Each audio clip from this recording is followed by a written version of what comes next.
มื้อนี้อากาศเปลี่ยนใจที่บ้านได้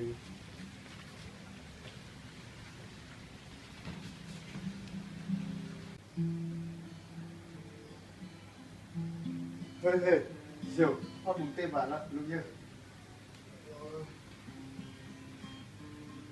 เฮ้ยตีเนี่ยพอแล้ว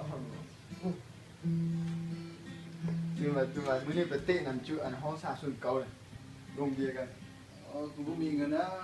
กินเตะบ้านโอ้กูหรือจัดมันประมาณเส้น2เส้นกูมีแสนนึงเอาพลัง50,000เนาะเตรียมเพื่อน